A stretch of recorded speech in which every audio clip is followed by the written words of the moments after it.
Chapter 1: Ashes of Victory. The battlefield stank of iron and rot. Blood had soaked so deep into the earth that even the rain could not wash it away. All around me, the cries of the dying faded into silence, until the only sound was the hiss of banners snapping in the wind. The red sun dipped low against the horizon, painting everything the color of ruin. I pulled my sword free from the chest of a soldier who had been too slow to yield.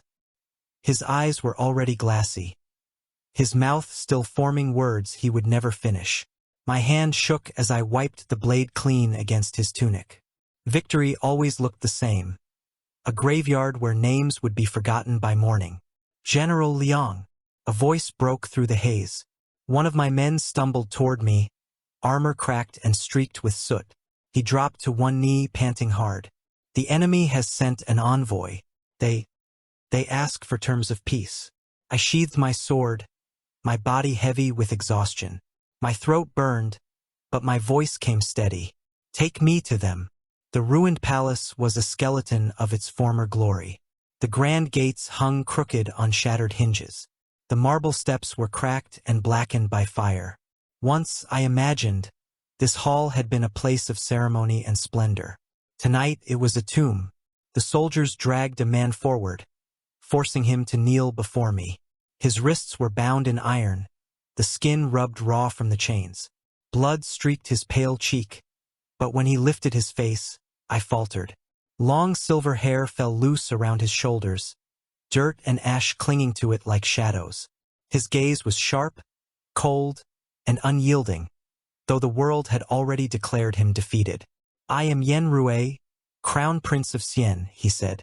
His voice was steady, but bitterness ran beneath it, the kind that came only from a man who had lost everything and refused to break.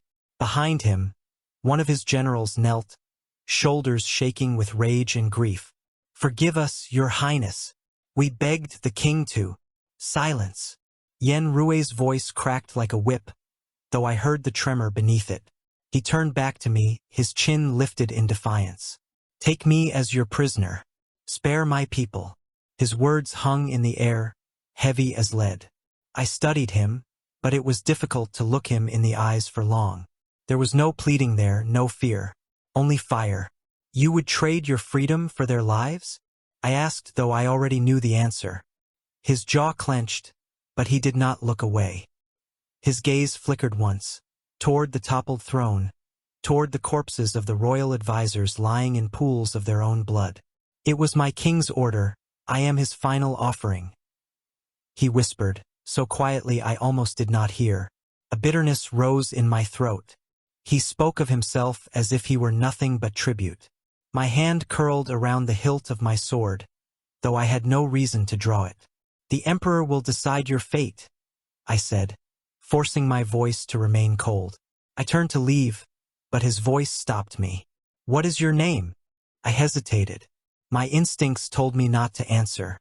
Still, something in his tone, neither demand nor plea, but the last thread of dignity he could grasp, pulled the truth from me. Liang Feng. Yen Rue's lips curved into something that was not quite a smile. I'll remember it. For reasons I could not explain, my chest ached at those words. I had won countless battles. I had dragged countless prisoners to their knees. But never had one looked at me as he did then, unbroken even in chains. And that night, as the fires of Cien smoldered, I knew the war was not truly over. Chapter 2: The Road in Chains. The road to the capital stretched on like an endless scar carved into the earth. We moved slowly, a procession of victory dressed up as humiliation. Banners of my emperor's colors fluttered in the wind, and behind them rolled the gilded carriage that bore my prisoner. It was not built for comfort. The iron bars gleamed in the sunlight, catching the eyes of every villager we passed. Some bowed as we marched through their towns. Others spat, but all of them stared at the man inside the cage. Yen Rue sat with his back straight, his chin lifted as if the world had not already crumbled around him. His wrists were still bound, bruises blooming dark around the iron shackles. His royal robes, once pure silk, were torn and stained with soot. Yet he carried himself as though he were still seated on his throne. Look at him, a prince in a cage. Fitting, isn't it? One of my soldiers muttered as we passed through a village. Another snorted.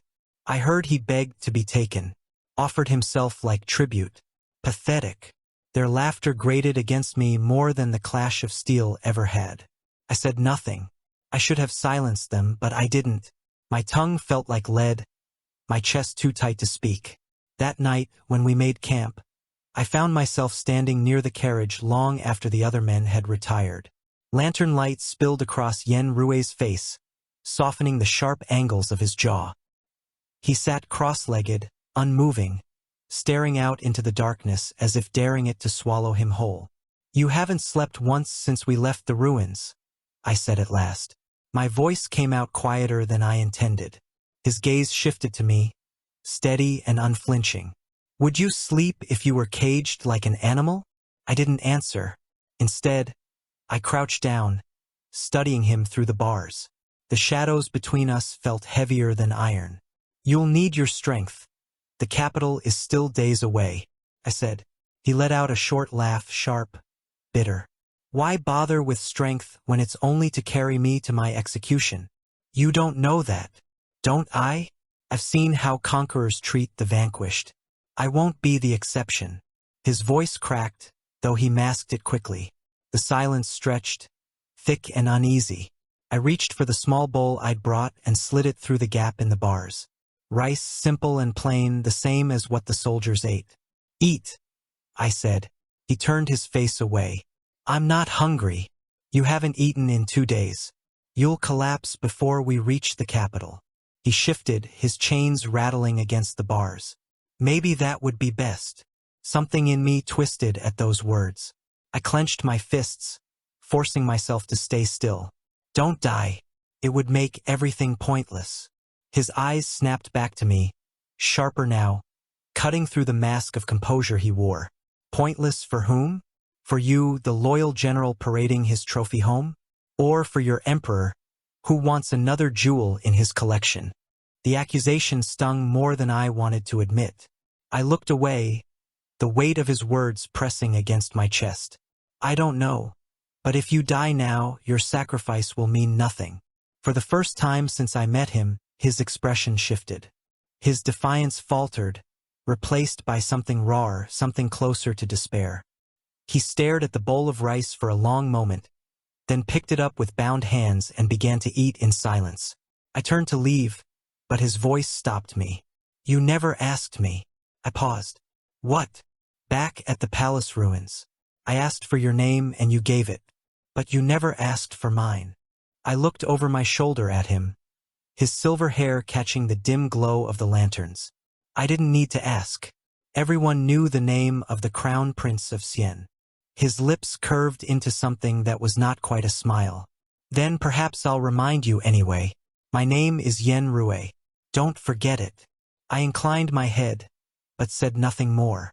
When I finally walked away, I found the silence of the night heavier than the roar of battle.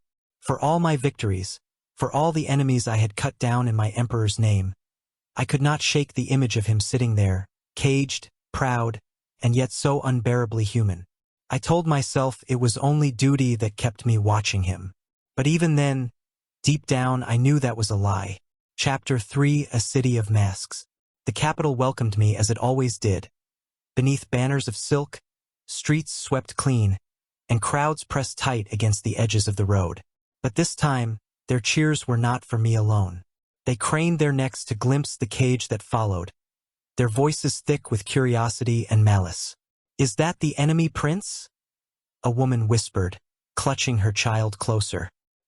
"He looks fragile, softer than the stories said," another muttered. "I heard he begged for his life," someone scoffed. Their words were knives I could not parry. I kept my gaze forward, hand resting on the hilt of my sword, but the weight of their judgment pressed against me. I wanted to silence them, but I had no right. Their hatred was born of war. Yen Rue gave them nothing in return. He sat inside the carriage as he always had, back straight, chin high, eyes fixed on some distant horizon only he could see. His silence was louder than their jeers. I almost admired it. When we reached the gates of the Imperial Palace, the guards swung them open with practiced precision. The crowd hushed, awed into silence at the sight of golden roofs glittering in the late sun. I dismounted and signaled for the cage to be lowered. The soldiers unlocked it, and Yen Rui stepped out. His wrists were still bound, the iron leaving bruises etched deep into his pale skin. His robes hung loose, dirt-stained and torn, yet he walked as though he still carried the dignity of a crown. "Follow me," I said. My voice came out rougher than intended. He did not reply, only walked behind me. The sound of his chains dragging against the polished marble floors echoed down the corridor like a funeral bell. The throne room was as grand as ever, gilded pillars reaching toward the heavens, a painted dome of victories that stretched above us. At the center, upon an elevated dais, sat Emperor Zhaoheng. He wore robes of pure white, unmarred by dust or ash, his dark eyes gleaming when they landed on me. The corner of his mouth curved into something that might have been mistaken for tenderness. "Feng, you've returned," he said, his voice smooth as silk. I dropped to one knee, lowering my head. "I bring victory, your majesty, and the crown prince of Cien." Chains rattled as Yen Rui was forced to kneel beside me. I dared a glance at him. He did not lower his head. Zhaoheng descended the steps with measured grace, the click of his boots striking against the marble. He circled Yen Rui slowly, like a predator measuring its prey.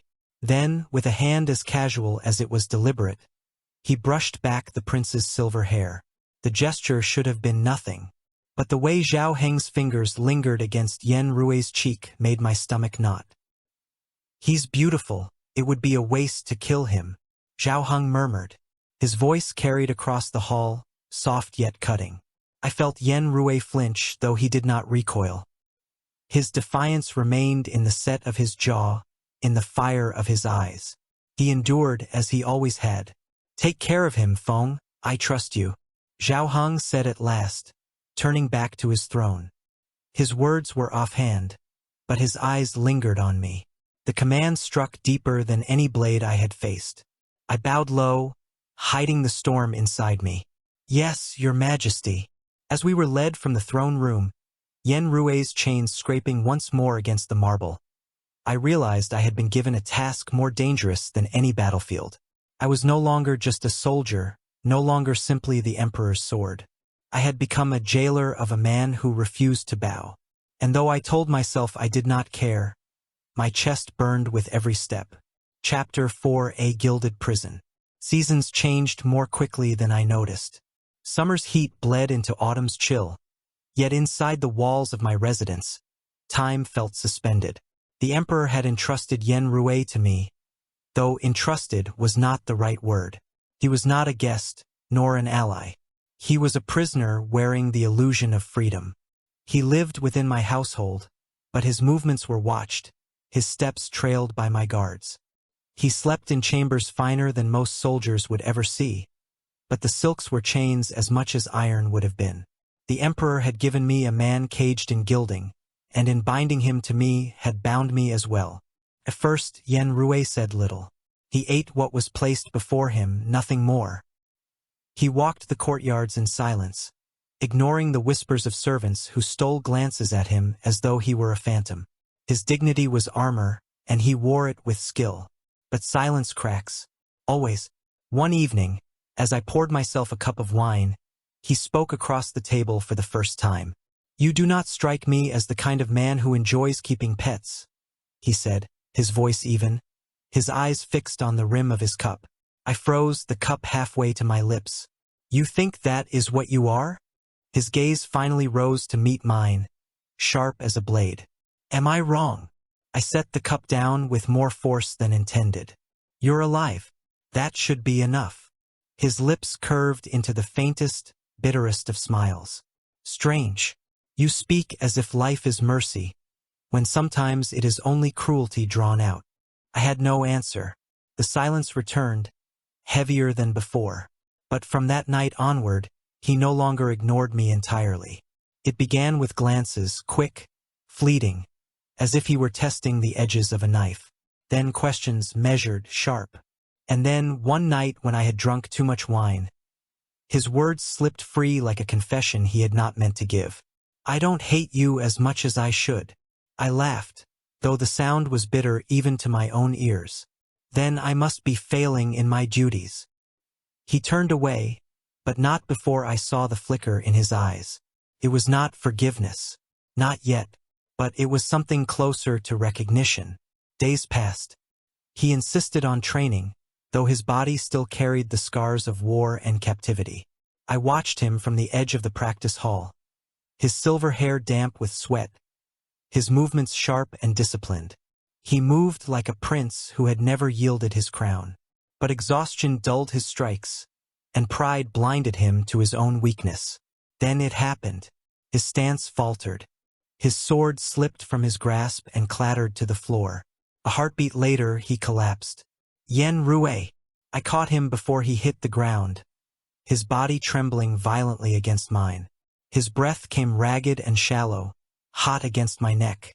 When I looked down, crimson streaked his lips. "You're still wounded, you should have told me," I murmured, lowering him gently. Panic clawed at my chest, though I forced my hands steady. His lips twisted into a weak smile. Why would I burden my captor with my weakness?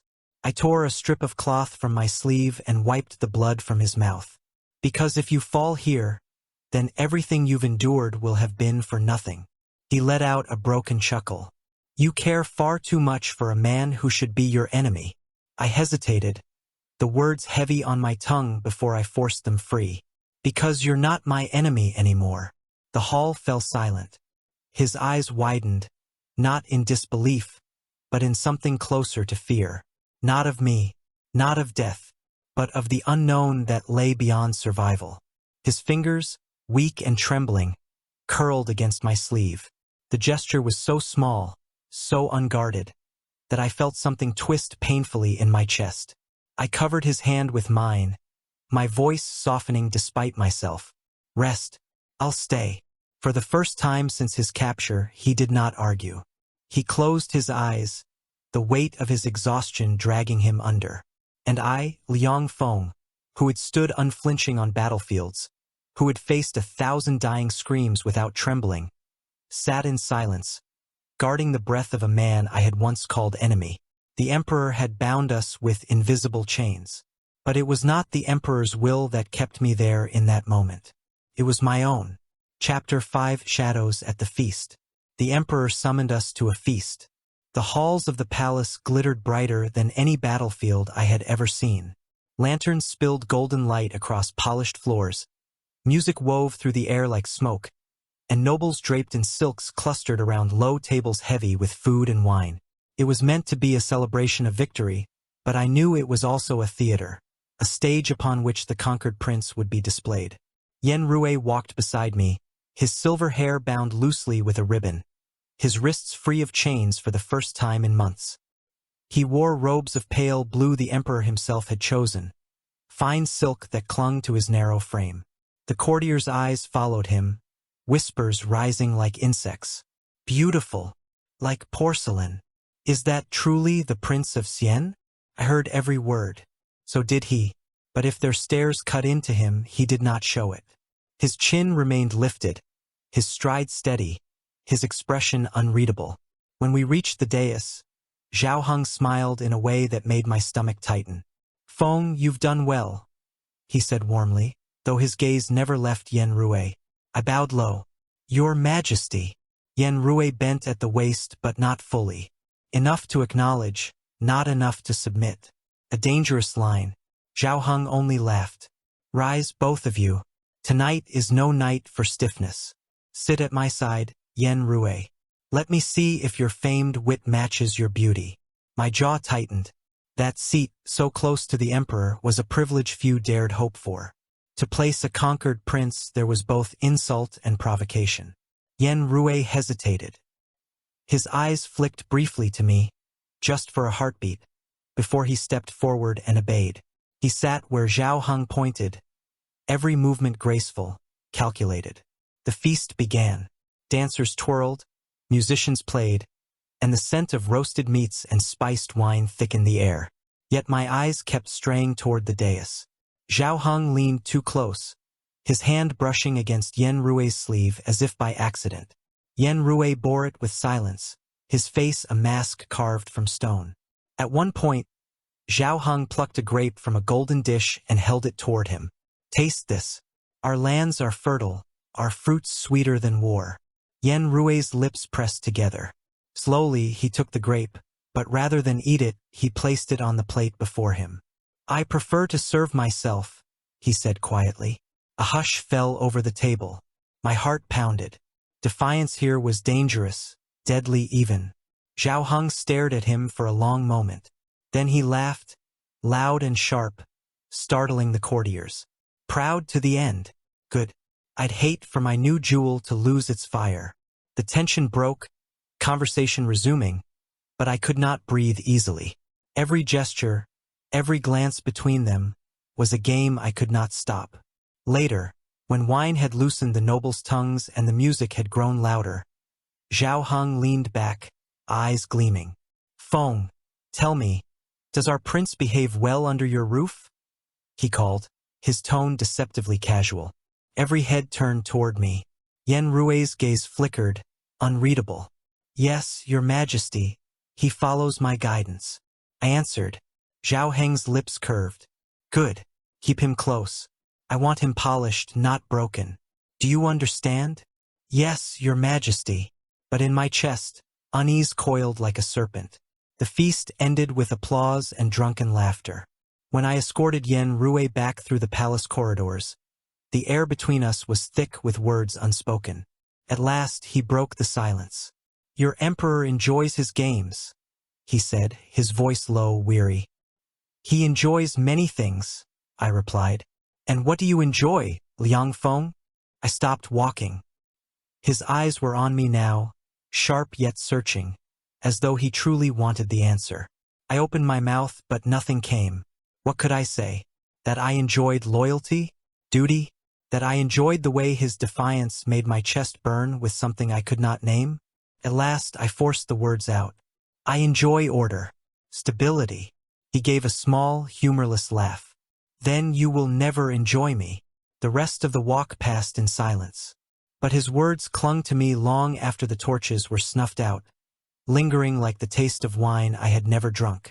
For the first time, I feared the battlefield had followed me home. Chapter 6 Summoned. The morning after the feast, the summons arrived. A eunuch in white robes bowed low, his voice carrying too much weight for words so soft. His Majesty requests the Crown Prince of Cien to attend him in the inner hall. My gut tightened. It was not unusual for the emperor to summon officials or generals, but to call Yen Rui alone was something else entirely. Yen Rui stood at the edge of the courtyard when the message was delivered. His face betrayed nothing, but I saw the faintest stillness in his hands, the quiet way his breath caught before he replied. Very well, he said. The eunuch turned to me. General Liang, His Majesty wishes you to escort him. Of course he did. Zhao Heng always enjoyed watching me dance at the edges of fire. The walk to the inner hall was silent. The palace corridors gleamed with polished stone and carved dragons that seemed to leer down at us. Yen Rui's steps were steady, but I felt the weight of his restraint with every pace. At the great doors, the guards swung them open, revealing Zhao Heng reclining on a cushioned chair, a table before him laden with fruit and wine though the sun was barely risen. Feng, you've brought him, he greeted, smiling with the ease of a man who never feared being denied. I bowed low. Yes, Your Majesty. Yen Rui inclined his head, a fraction too shallow for true respect. Zhao Heng noticed. I knew he did, but instead of anger, amusement flickered in his eyes. Come, sit, Zhao Heng said, gesturing to the seat beside him. Yen Rui obeyed, each movement deliberate. I remained standing a step behind, my hands clasped tightly behind my back. The emperor poured wine himself, lifting the cup toward Yen Rui. Drink with me. Yen Rui accepted the cup, though I saw the faint tremor in his fingers. He raised it to his lips, drank, and set it down without a word. Zhao Heng's gaze lingered on him too long. Do you know, Feng, what I find most fascinating about our prince? I stiffened. No, your majesty. That he has lost everything. His crown, his country, his freedom. Yet still looks at me as though he is not conquered. Such spirit should be tamed or cherished. Zhao Heng leaned closer, his voice dropping to a near whisper, though I could still hear every word. My hand curled into a fist behind my back. Yen Rui did not flinch, but I saw his jaw tighten. Zhao Heng laughed suddenly, leaning back. Tell me, Feng, does he bend for you? The question sliced through me like a blade. My voice was steady only because I forced it to be. He follows my guidance. Guidance. How carefully you choose your words. He turned to Yen Rui, reaching out to brush a stray strand of silver hair from his cheek. Does he guide you well, little prince? Yen Rui's lips parted. For a moment I thought he would remain silent. But then softly he said, better than I expected. The hall seemed to shift around me. Zhao Heng's smile widened, but there was a sharpness in it now. Careful, Rui. Praise can be as dangerous as defiance. The rest of the audience passed in strained pleasantries. Fruit peeled and offered. Wine refilled though barely touched. When at last Zhao Heng dismissed us, I felt the knot in my chest ease only slightly. We walked back through the corridors in silence until Yen Rui spoke. Your emperor enjoys breaking toys, he murmured. I glanced at him. His face was calm, but his eyes burned. He hasn't broken you, I said quietly. Not yet. His tone was bitter. Then, after a pause, he looked at me. And you? Do you enjoy his games? The question struck harder than it should have. I stopped walking. No.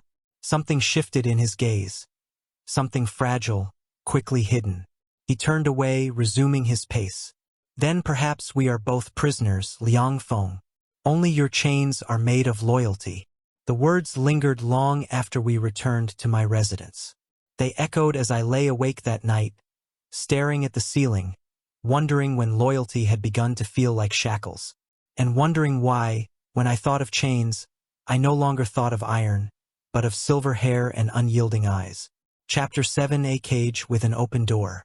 The days after Yen Rui's private audience with the emperor were restless ones. I could feel the tension humming through him like a drawn bowstring. He no longer drifted silently through the residence as he once had. Instead, he walked with a sharpness in his steps, a hunger for something beyond the walls. One morning, as the autumn air carried the scent of fallen leaves, I found him standing at the gates of my courtyard, gazing through the carved wood lattice as though it were prison bars. Planning an escape? I asked, my tone lighter than the heaviness in my chest. He turned his head, silver hair catching the sunlight. Would you stop me if I did? Yes. There was no hesitation in my answer, and he seemed to weigh it carefully. Then it is not escape I want. Only air. I studied him. His skin was still pale, his strength not yet fully returned, but his eyes were alive with defiance. Come, I'll take you outside, I said. His brows lifted slightly, as if he hadn't expected me to agree. Yet he followed when I led him through the gates, guards trailing at a distance. We walked through the market streets, the clamor of vendors and chatter of townsfolk filling the air. It struck me then how strange it was. This prince who had once commanded armies, now pausing before a fruit seller's stall like an ordinary man. He picked up an apple, turning it in his hand. Do your people not stare? He asked, voice low. They do, but not in the way you think. They see a foreigner under Imperial watch. Curiosity, not reverence. I admitted. And yet I was once their enemy. Now I am their spectacle. His lips curved faintly. I said nothing. What could I offer him? Comfort? A lie? As we walked further, a group of children ran past, laughing. One stumbled, nearly colliding with Yen Rui. To my surprise, he steadied the boy with a gentle hand, his expression softening just for a moment. Careful, he said. The child blinked at him, wide-eyed at the sight of his silver hair, then scampered off. I watched the way Yen Rui's gaze lingered after him, something unspoken flickering across his face. Back at the residence, As the guards dispersed, he stopped me before I could retreat to my chambers. "You gave me freedom today," he said quietly. "Hardly. You were surrounded by guards." He tilted his head, studying me as though he could peel the armor from my words. Yet it felt different, and that difference was your choice, not theirs. I exhaled slowly. "Don't mistake kindness for weakness, Yen Rue. If the Emperor knew I allowed you such liberties, he would call it loyalty because you brought me back, and he trusts you too much to doubt." He interrupted. The certainty in his tone unsettled me. "You think you understand my Emperor?" "No, I think I understand you," he said, meeting my eyes. The words landed heavier than I cared to admit. I turned away, unwilling to let him see what stirred inside me. That night, I found myself replaying the day's walk in my mind. The way his shoulders had loosened among the crowd, the way his hand had steadied the child without thought. It unsettled me more than the Emperor's schemes, more than the whispers of court. Because I realized then, the longer Yen Rue remained in my care, the more dangerous the cage became. Not for him, but for me. He was no longer just the enemy prince. He was a man whose presence was unraveling the lines I had sworn to keep. And I feared that when the time came, I would not be able to draw them again. Chapter 8: The Test of Chains. When the next summons came, I knew before the eunuch spoke that it would not bode well. The Emperor's feasts had become more frequent, more indulgent, and with each one, his eyes lingered longer on Yen Rue. This time, the order was different. "Bring the Prince of Cien to court in ceremonial robes. His Majesty wishes him to perform a greeting before the gathered ministers." The eunuch recited. A greeting. My chest tightened at the word. Zhao Hong did not summon Yen Rue for courtesies. He summoned him for spectacle. Yen Rue listened in silence. His expression was unreadable, but I saw the faint tightening at the corners of his mouth. When the eunuch left, he turned to me. "What trick does your Emperor plan this time?" "I don't know," I admitted, though my gut told me otherwise. "Then we shall find out together," he said. His voice carried no fear, only a cool resignation that unsettled me more than defiance ever had. The court hall was already crowded when we entered. Rows of ministers stood in their formal robes, eyes sharp with curiosity. Zhao Hong sat high on his throne, a picture of effortless authority, though I could see the spark of amusement dancing in his gaze. Yen Rue walked beside me, silver hair gleaming under the lantern light, his posture regal despite the stares. I wondered if Zhao Hong had expected him to shrink beneath so many eyes. If so, he would be disappointed. "Ah, our guest of honor. Come forward, Prince of Cien," Zhao Hong declared, his voice carrying easily through the hall. Yen Rue stepped ahead, leaving me behind. He moved with calm precision, every step measured, every line of his body a refusal to be small. "Today, we welcome you not as an enemy, but as a jewel within our empire. Show us, then, your gratitude. Kneel." Zhao Hong continued. The hall fell silent. Ministers shifted uncomfortably, waiting. My breath caught. This was the test. Not of Yen Rue, but of me. Would I stand by as he was forced to bow before his conqueror, to kneel like a servant for the amusement of courtiers? Yen Rue did not move. He stood tall, eyes fixed on Zhao Hong. For a heartbeat, the hall seemed frozen. Then he spoke. "A prince kneels only to his ancestors. If your Majesty wishes to see me broken, you will have to settle for disappointment." A ripple of shock swept through the ministers. My pulse thundered in my ears. I expected Zhao Heng's wrath, but instead he laughed. Loud, sharp, filling the hall. Proud still. "Good. Let them all see. This is what I have claimed. A flame that refuses to die." He leaned forward, eyes glittering. "But tell me, Yen Rue, how long can fire burn without fuel? Perhaps I will let Liang Feng find out for me." The implication cut deep. He was daring me to intervene, to step beyond the line of loyalty. Yen Rue turned his head slightly, just enough for his eyes to meet mine. For the first time, I saw not just defiance in them, but something like trust. A silent demand that I hold steady. I bowed low to the emperor. Your Majesty, his spirit is what makes him valuable. To extinguish it would diminish the jewel you prize. Zhao Heng studied me for a long moment. Then he leaned back, smiling faintly. Ever the loyal general. Very well. Let the prince keep his pride for now. The hall exhaled as one. Later, as I escorted Yen Rui back through the palace corridors, the silence between us felt sharper than any blade. At last he spoke. You spoke for me, he said quietly. I spoke for the emperor, I replied, though the lie tasted bitter. He stopped walking, forcing me to halt as well. His gaze pinned me in place. No, you didn't. You spoke because you could not bear to see me kneel. I clenched my fists at my sides, searching for denial, for the shield of duty I always carried. None came. Instead, I said, you push too far. And yet you follow. He murmured, stepping past me. The words struck deep, because he was right.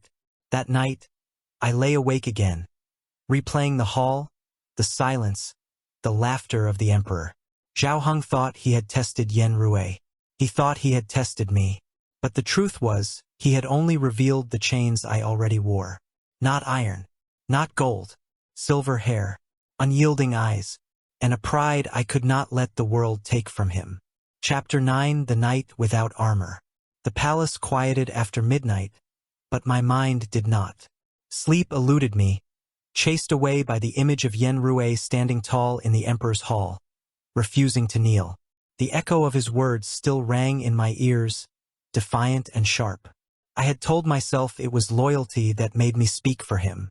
But alone in my chamber, with no court to hear, I could not lie so easily. A soft knock broke the silence. I rose at once, hand on my sword out of habit, and slid the door open.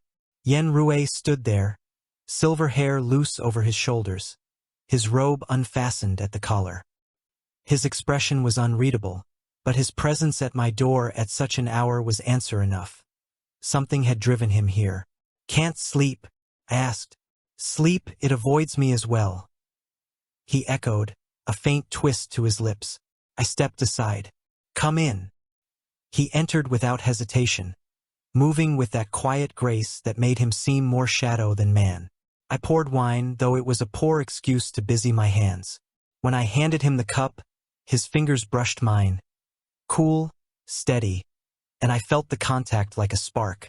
He drank in silence, then set the cup down with deliberate care. Do you know what it costs to stand unbent? He asked suddenly. I looked at him. Pride. Everything. Each refusal, each act of defiance. It carves another wound. My people are gone. My throne is gone. All I have left is that I do not kneel. His voice was soft, but there was steel beneath it. He turned his head toward me, eyes catching the lamplight. But there are nights when I wonder if it would be easier to break. The words hit harder than I expected. For so long, Yen Rui had been stone untouchable. To hear doubt slip from his lips, it unsettled me more than anger ever could. You haven't broken, I said. Not yet, and perhaps not because of me. You spoke for me before the emperor. You risked your place. Why? His gaze lingered on me, heavy, searching. I forced a breath through my lungs. Because you are not some toy for his amusement. That is not an answer. Why, Liang Feng? He pressed, his voice quiet but insistent. I should have deflected. I should have hidden behind loyalty, duty, obedience. But under his stare, those shields felt paper-thin. Because I couldn't watch you kneel, I said. The silence that followed was unbearable. His lips parted, but no words came. Slowly, he lowered his gaze, a faint line creasing his brow. Then you are a fool, he whispered. Perhaps, I admitted. He looked back at me, and something in his eyes had shifted. Not the sharp edge of defiance, but a crack in the armor he wore so carefully. A fragile, dangerous vulnerability. Without thinking, I reached out. My hand hovered for a moment, then brushed lightly against his wrist. He didn't pull away. We sat like that for a long time, saying nothing, the silence heavy but not suffocating. It was a silence that admitted truth's words could not yet hold. At last he rose, drawing his robe tighter around himself. "I should go," he said, though his voice was low, almost reluctant. I stood as well, walking him to the door. He paused on the threshold, turning back. "Liang Feng, if I fall, don't let it be as his puppet." "I won't," I swore. His eyes lingered on me for a moment longer before he slipped away into the shadows of the corridor. I stood there long after he had gone, the air still carrying the faint trace of him. My hand still tingled where I had touched his wrist. And for the first time I admitted to myself what I had refused to name.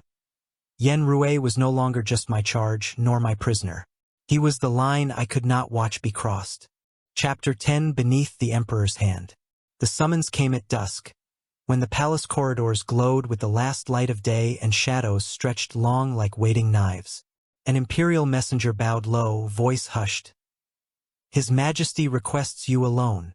I had been summoned many times before, but this was different. No court, no ministers, just me and him. When I entered, Zhao Heng sat not on the dragon throne, but on a low seat by the window, robe loose, hair unbound, as though he were simply a man and not the emperor who held all lives in his grasp. "Liang Feng, come closer," he said softly, almost warmly. I obeyed, sinking to one knee. "Your Majesty." He studied me, eyes dark and unblinking. Then he laughed. A quiet sound, more blade than breath. Always so formal, even after all these years. His words dragged me backward, to the boy I had once been. Kneeling in the training yard, sweat stinging my eyes, while Zhao Heng, then only crown prince, watched from the shade. I had sworn fealty before I even understood the weight of it. I remembered the moment clearly. His hand gripping my shoulder, his voice promising, "Serve me, and you will never fall." Now, as emperor, that same hand rested on the arm of his chair, fingers idly tapping. "Tell me, Liang Feng, why do you guard Yen Rue as though his life is dearer than mine?" he murmured. The question sliced through me. "I protect him because you command it, Majesty. Nothing more. Nothing more." His lips curved, almost affectionate. He rose, stepping closer until his presence pressed down like thunder. "When I want him to kneel, you did not want to see it. Right? You think I wouldn't notice, right? But I've seen it all." My heart pounded, but I kept my head bowed. "No, Majesty. I was just doing what feels like right." Silence stretched. Then his hand touched my chin, lifting my face as he had when I was a boy. But the warmth I remembered was gone. His grip was iron. "You swore to me," Zhao Heng said quietly, his gaze searching mine. "I raised you from nothing, gave you command, gave you honor. And yet, I see hesitation in your eyes when I speak of Rue. I see doubt." His thumb pressed harder. I forced the words out, each one heavy. "There is no doubt in my loyalty." "Loyalty? Do not mistake gratitude for loyalty. You are mine, Liang Feng, body, blade, and breath. Or have the years made you forget?" His voice turned sharp. The memory of childhood rose again, unbidden, me, clutching a wooden sword, swearing before him. "I will serve you until death." I had meant it then. Every fiber of me had belonged to him. Now that oath tasted like ashes. Zhao Heng leaned closer, his breath cool against my ear. "If you falter, I will not strike you down. No, I will make you live long enough to watch him die first." The threat slid beneath my skin, colder than any blade. My fists clenched, nails biting into flesh. "Yes, Your Majesty, I understand," I whispered. He drew back, smiling faintly, as though nothing had been said. "Good. Then serve me as you always have. Protect him, parade him, use him as I command. Do this, and I may yet believe you." I bowed low, hiding the storm on my face. "As you will, Majesty." As I left his chamber, the memories of boyhood promises clung like chains. I had given him everything, my loyalty, my sword, my life.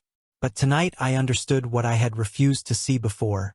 To Zhao Heng, I had never been a person, only a tool. and tools are broken when they no longer cut clean. The weight of his hand still lingered on my chin as I walked away.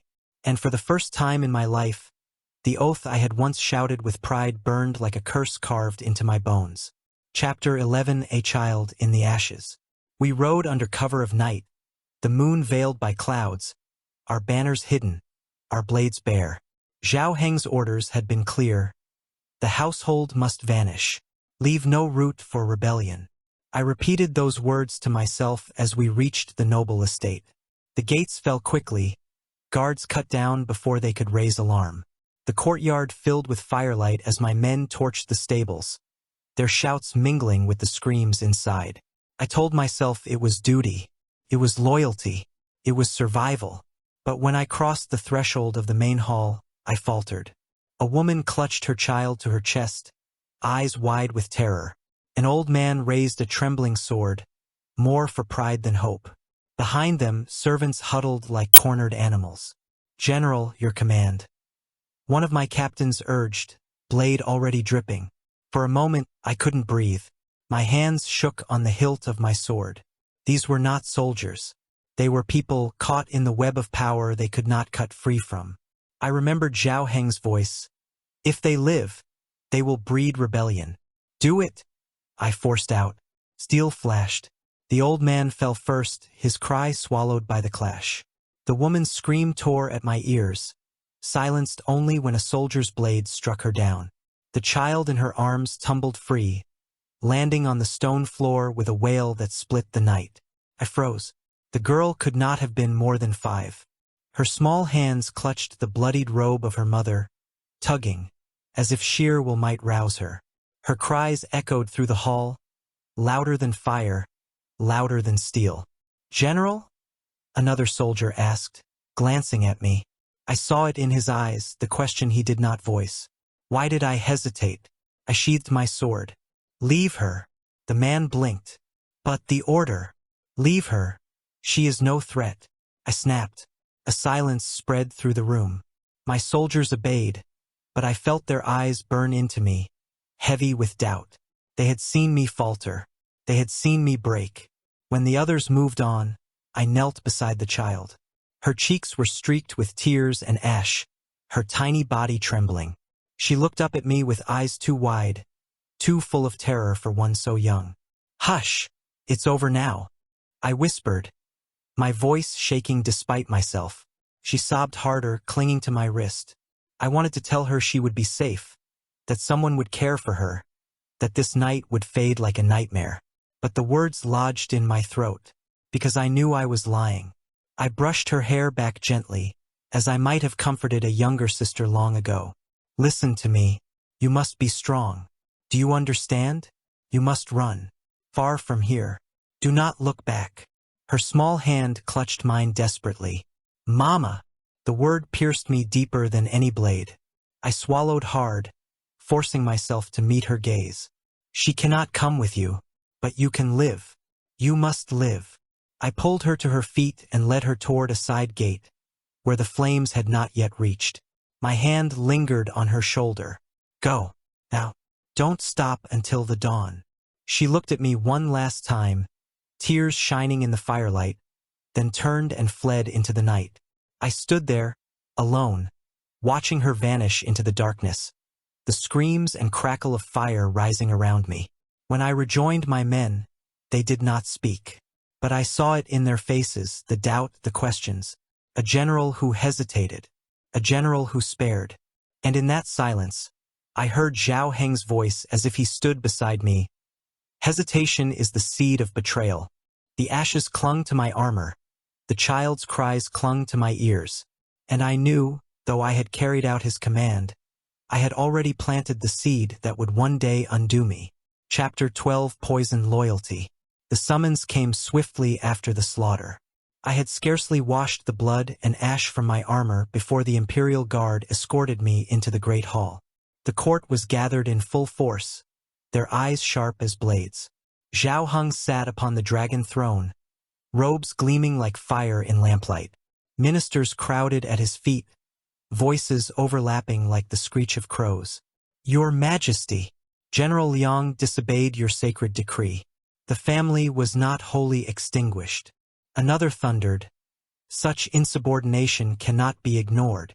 Mercy today breeds rebellion tomorrow. Execution is the only cure. I stood in silence, their words washing over me like a tide of filth. Their faces blurred, but I heard their meaning clearly. I was a traitor. Zhao Heng raised his hand. At once the hall fell silent. His gaze locked on me, steady, unreadable. Liang Feng, did you leave a child alive? He asked, voice smooth as silk. My mouth went dry. Still, I forced myself to meet his eyes. Yes, your majesty. A ripple of shock ran through the hall.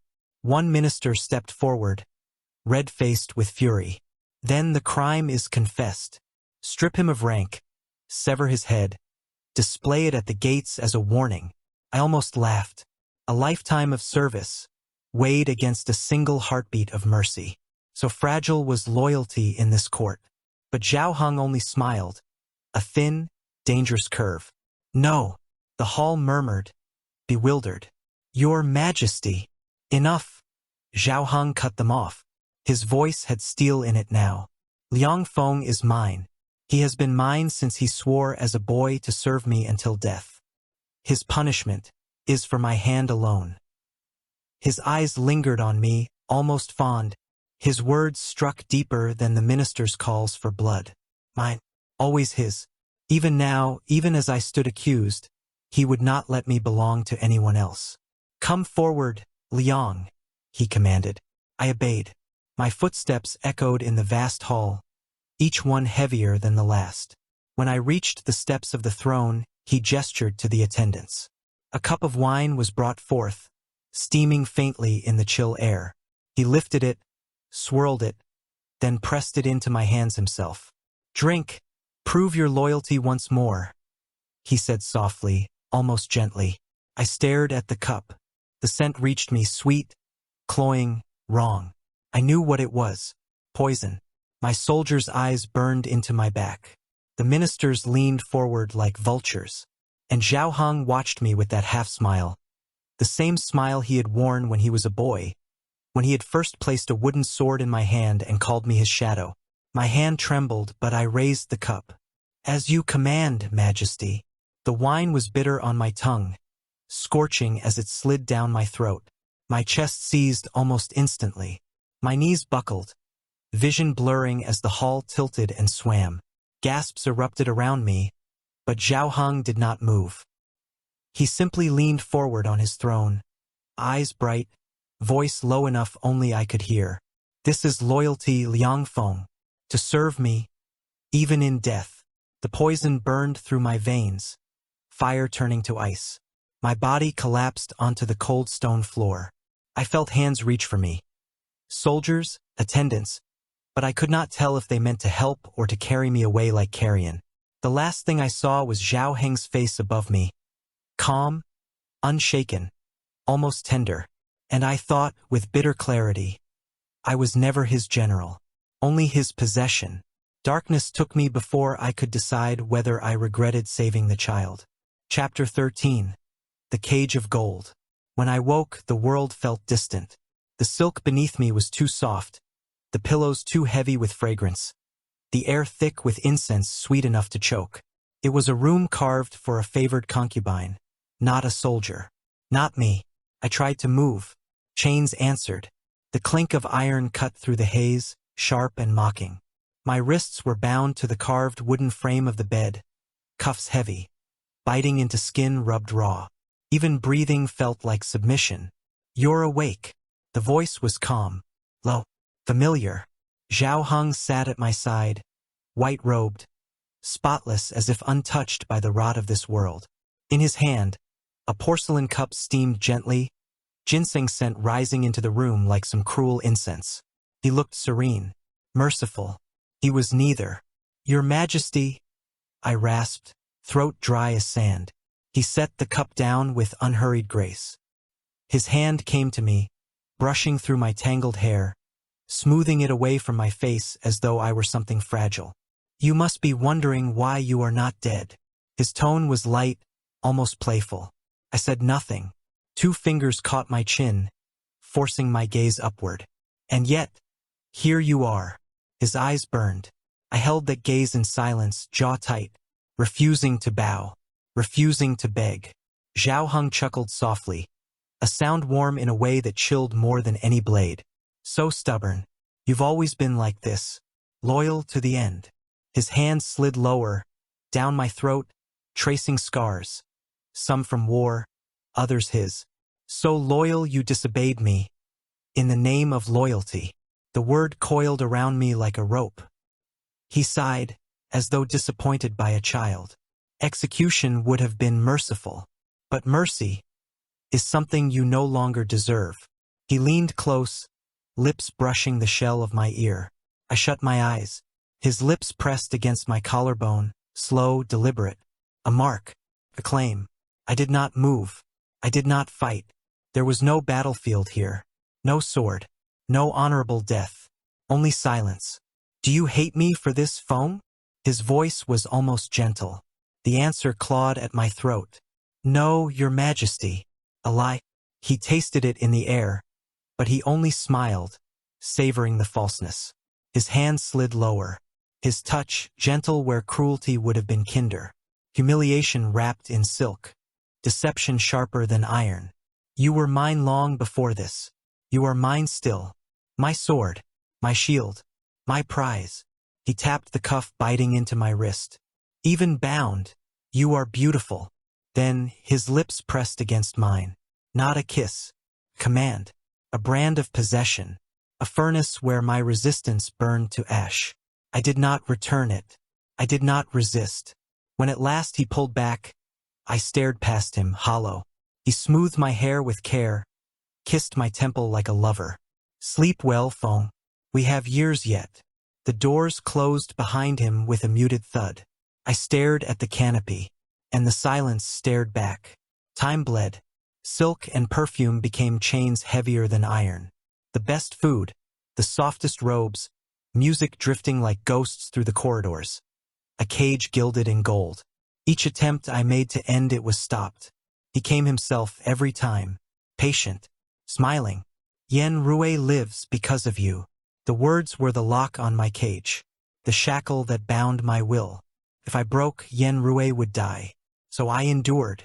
Chapter 14, The Emperor's Confession. The night was unnaturally still. No guards at the door, no servants flitting about with trays of wine or fruit. Just the hush of moonlight spilling through latticed windows, pale as bone. The doors opened without warning. Zhao Heng entered alone. No crown, no armor, only plain white robes that flowed about him like snow. In his hand, a flask of wine caught the moonlight. He sat on the edge of the bed, close enough that the scent of his robes and the sharper bite of wine enveloped me.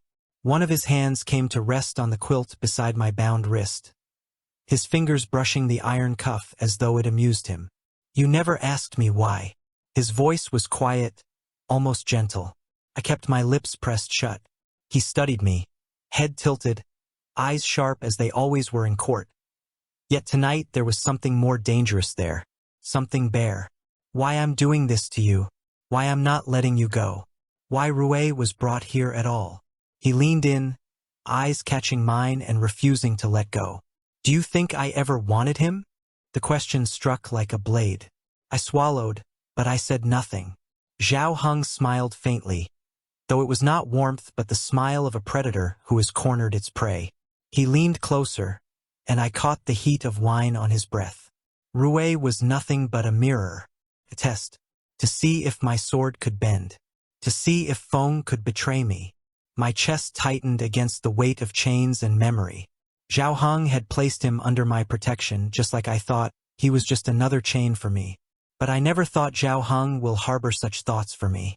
But tonight the truth bared itself. And you did. You disobeyed. You became soft because of him. Isn't that why you leave that girl alive?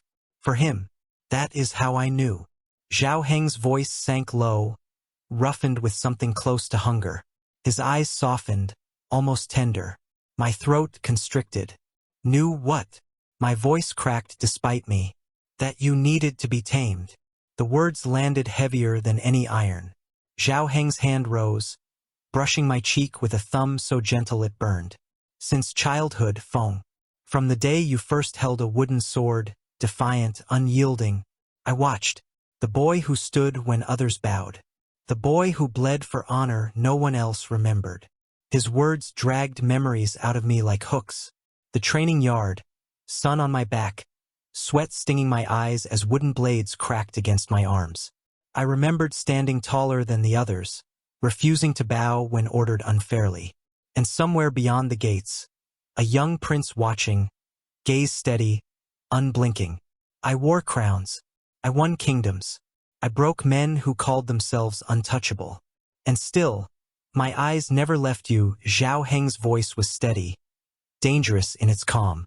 I shut my eyes. Why me?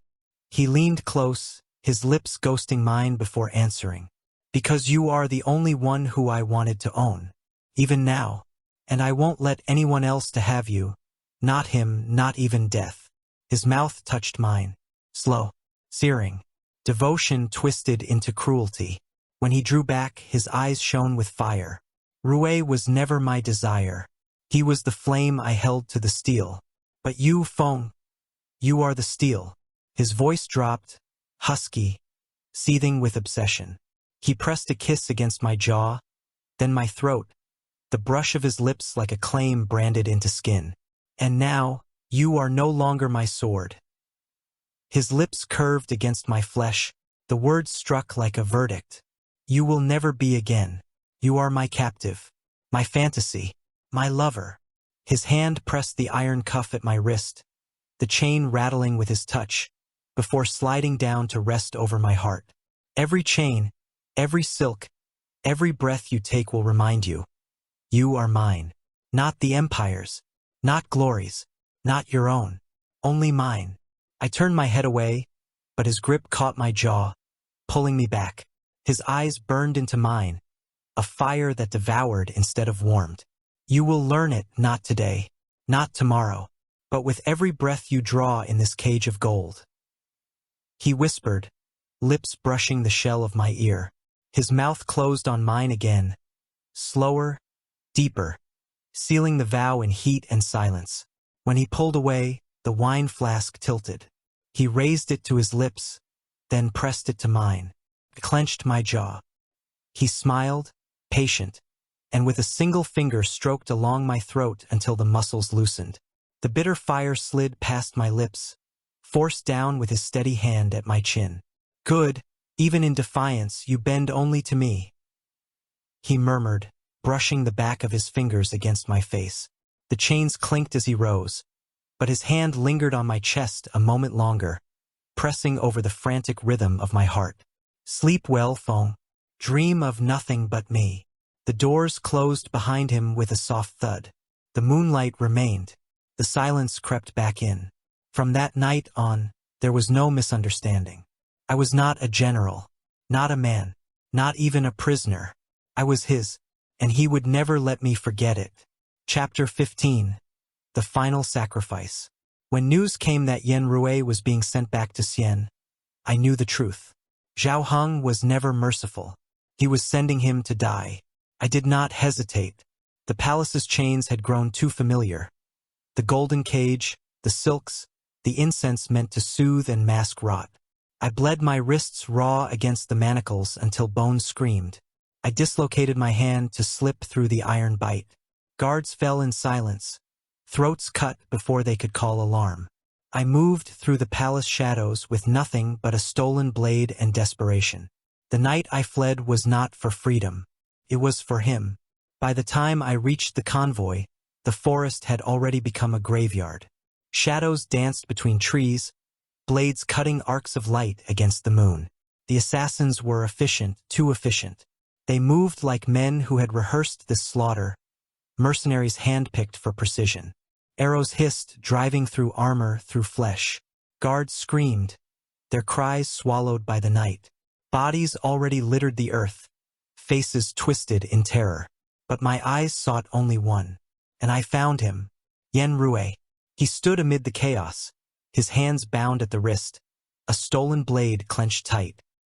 His silver hair clung to his face with sweat and blood, a crimson streak cutting down his temple. His chest rose and fell with ragged gasps, but his eyes burned with fire. A dozen men surrounded him, circling, waiting for him to falter. But he held his ground, blade shaking yet unyielding. Even bloodied, even bound, he did not kneel. I moved. Steel sang as I carved through the assassins, a flash of silver in the dark. My body remembered how to kill, how to bleed, how to endure. I was no longer prisoner, no longer chained. I was the storm unleashed. One assassin lunged. His throat opened beneath my strike. Another came from behind. I turned, steel meeting steel, sparks flaring. I broke his guard, split his chest. Men fell one after another. My blade was fire, and the fire consumed. "General Fong!" One of the surviving guards cried out, voice cracking with shock and relief. But I had no time for recognition. More came. Shadows flickered between trees, 3, then 5. I met them head-on. Every strike a vow, every swing carved from desperation. My arms ached. My wounds from captivity screamed. But my will was iron. This was my purpose. This was my defiance. Then pain. A blade pierced my side, burning as it tore muscle. I staggered but swung back, ripping the man open before he could wrench free. Another cut tore across my back. My knees buckled, but I forced myself upright. Blood filled my mouth. Still I fought. Still I stood. "Fong!" The cry stopped me. Not Yen Rue's voice. Him. Zhao Heng. He stood at the edge of the battlefield. White robes bright even against the smoke. A god descending into carnage. His face, always composed, cracked as his eyes met mine. "Stop! Stop at once!" His voice roared like thunder, shaking the trees. The assassins froze mid-strike. Even the wind seemed to pause, the forest holding its breath. Of course, I was right. Assassination is a plan of Zhao Heng. He would stage this just to get rid of Rue. Clean kill. So his name won't get damaged. But I was already falling. My knees gave. Blood soaked the earth beneath me. And then his arms. Zhao Heng dropped to the ground, pulling me against him as though his body could shield me from death itself. His hands pressed against my wounds, desperate, trembling, robes soaking red. "Hold on," he whispered. Not a command, not an order, just a plea. My breath rasped, sharp and shallow.